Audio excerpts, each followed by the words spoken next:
Assalamualaikum warahmatullahi wabarakatuh. Innal hamdalillah nahmaduhu wa nasta'inuhu wa nastaghfiruh wa na'udzubillahi min shururi anfusina wa min sayyiati a'malina may yahdihillahu fala mudhillalah wa may yudlil fala hadiyalah.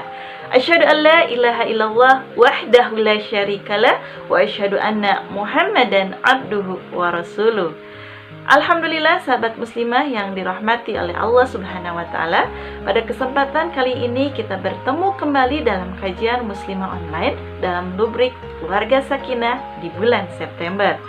Semoga Allah senantiasa memberikan keberkahan dalam setiap aktivitas yang kita lakukan, dan semoga Allah senantiasa memberikan kemudahan kepada kita semua, khususnya sahabat solihah semua, untuk menjadi almar'atus solihah, yaitu sebaik-baik wanita solihah.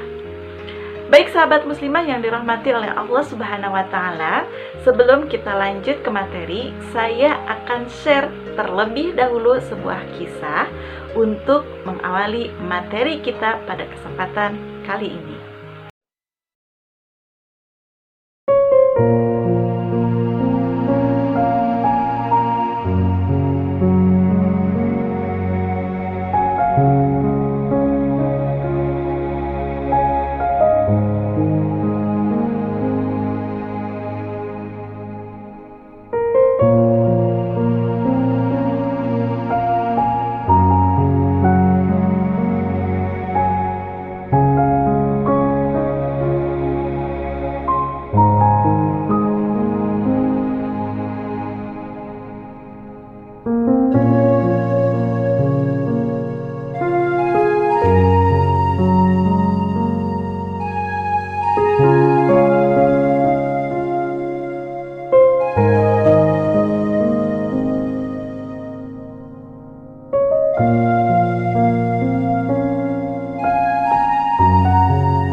Bagaimana sahabat muslimah yang sudah menyimak?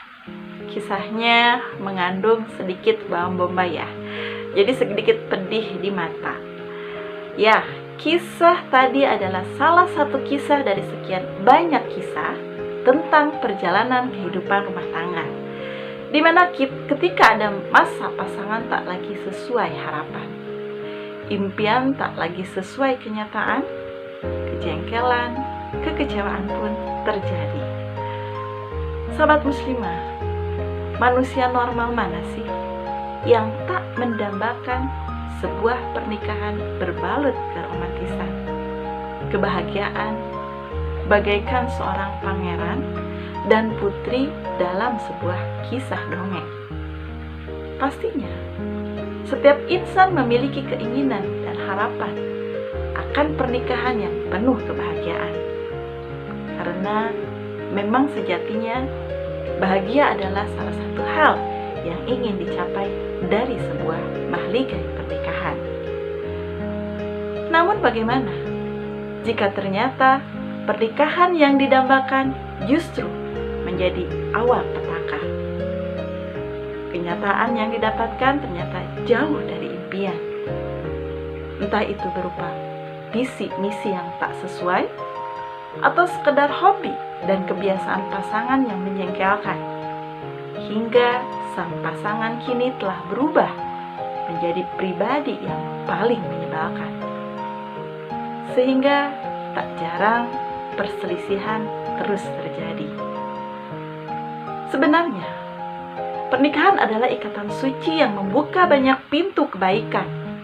Dengan adanya pernikahan, hubungan perempuan dan laki-laki menjadi halal selepas ucapkannya ijab qabul. Dua insan yang mencintai karena Allah akan terjaga agamanya, terjaga kehormatannya, dan terjaga keturunannya. Pernikahan adalah tatanan ilahi yang paling menakjubkan untuk mengumpulkan perempuan dan laki-laki agar keduanya bisa bersama dalam satu rumah, saling mencintai, bekerja sama dan menjalani hidup agar bisa kembali bersama-sama di surga. Namun ternyata menjalani kehidupan dalam rumah tangga tak semudah dan semulus apa yang kita harapkan.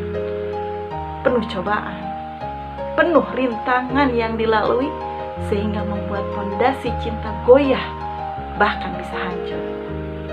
Apalagi ketika harapan dan kenyataan kadang membuat kita menyerah. Pertengkaran yang awalnya menjadi bumbu-bumbu pernikahan kadang kadarnya terlalu banyak sehingga rasanya tidak enak lagi untuk dirasakan. Terlalu asin, terlalu manis, bahkan sangat pahit. Itulah rasanya yang sudah tidak enak. Akhirnya, sebagian dari pasangan suami istri memilih untuk berpisah agar bisa tenang, bebas seperti saat sebelum menikah dulu. Perceraian dibolehkan, namun dibenci oleh Allah. Banyak pula akhirnya pasangan yang memilih bertahan melewati badai cobaan yang tak henti-henti menghempas rumah tangga mereka. Cinta pun semakin tumbuh kuat dengan izin Allah.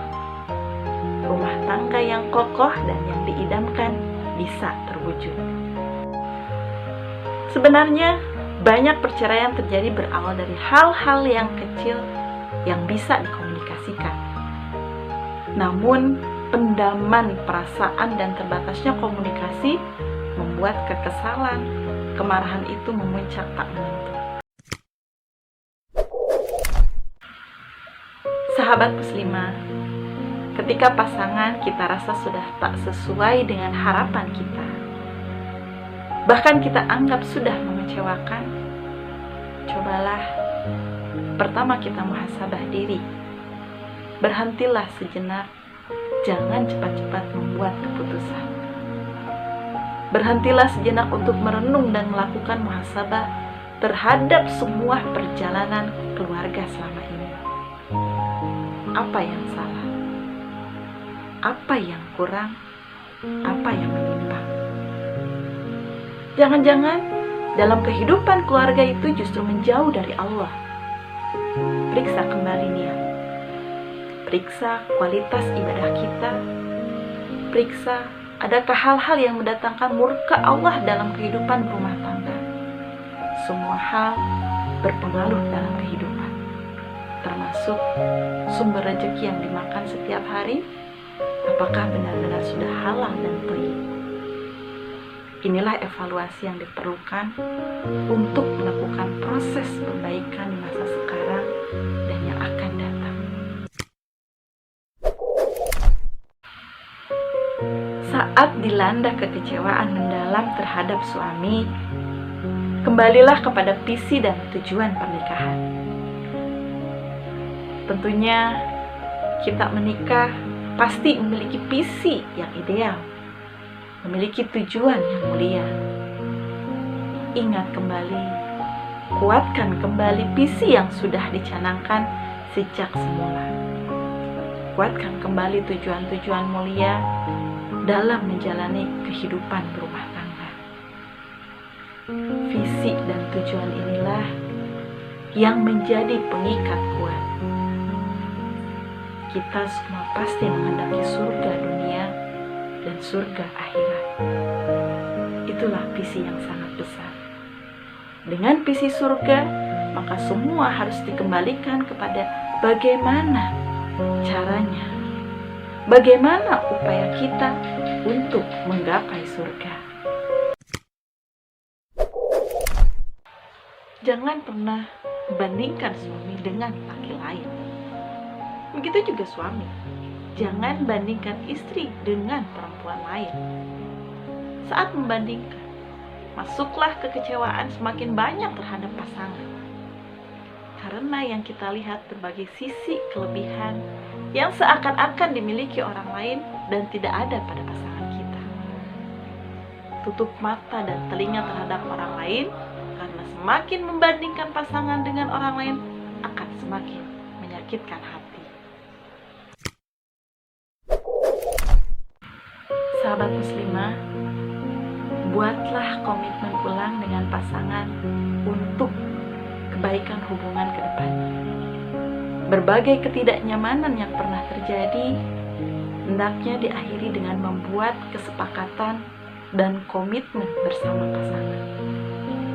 Ungkapkan apa harapan kita kepada suami dan tanyakan apa harapan suami kepada kita. Misalkan kita tanya, "Mas, misalnya, apa sih dari aku yang gak kamu sukai?" Dan sebaliknya, suami juga meminta istri untuk mengungkapkan apa yang tidak disukai dari kita. Sepakati bersama untuk melakukan perubahan dan buat komitmen untuk saling berbenah.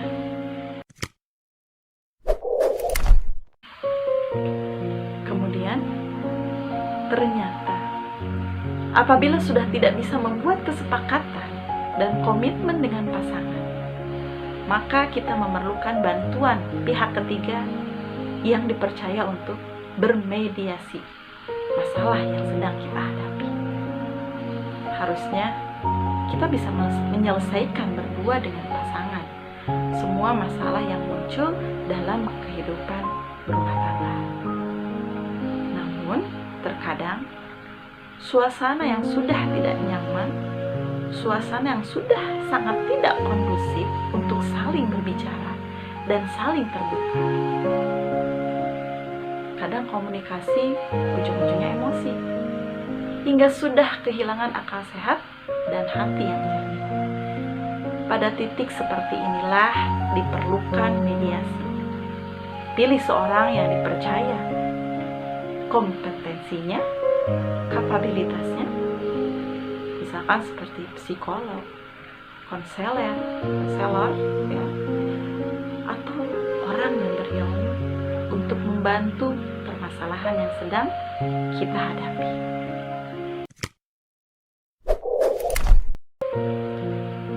Pada saat menghadapi kekecewaan mendalam dengan suami, jangan pernah membuka aibnya. Tidaklah patut seorang istri membuka aib suami. Tidak patut seorang suami pun membuka aib istrinya. Terkadang, aib suami justru menjadi komoditi untuk dijadikan bahan gosip, ya, dengan teman-teman sosialita misalnya.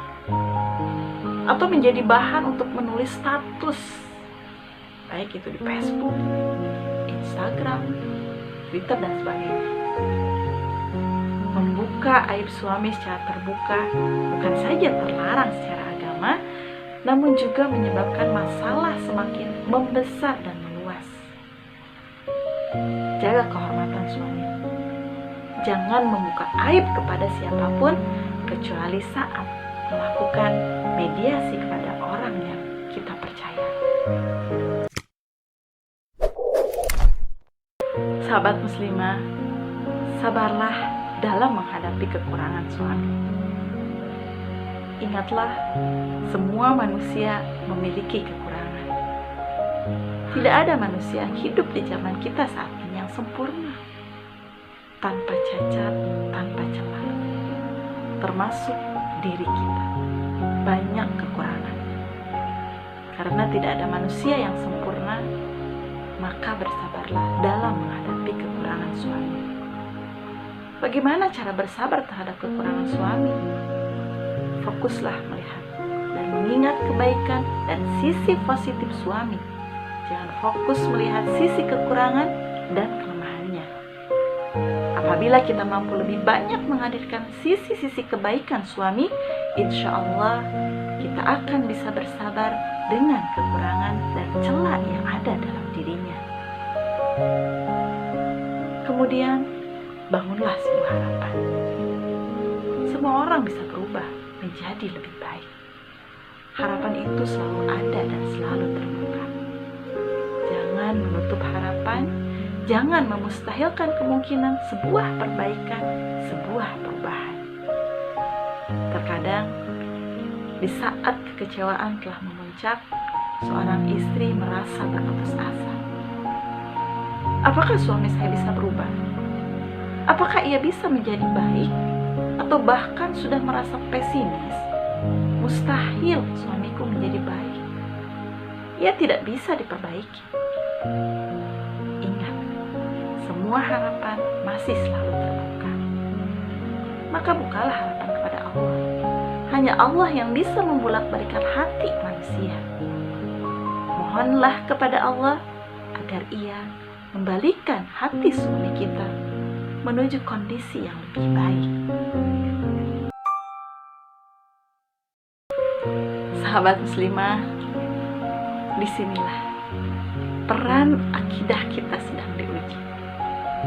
Karena terkait dengan ketetapannya bahwa pernikahan adalah ibadah seumur hidup yang proses belajarnya takkan pernah selesai hingga Allah menempatkan kita kelak di jannah. Insya Allah. Itu semua tergantung pada diri kita. Sahabat muslimah, demikian dari saya. Semoga bermanfaat. Assalamualaikum warahmatullahi wabarakatuh.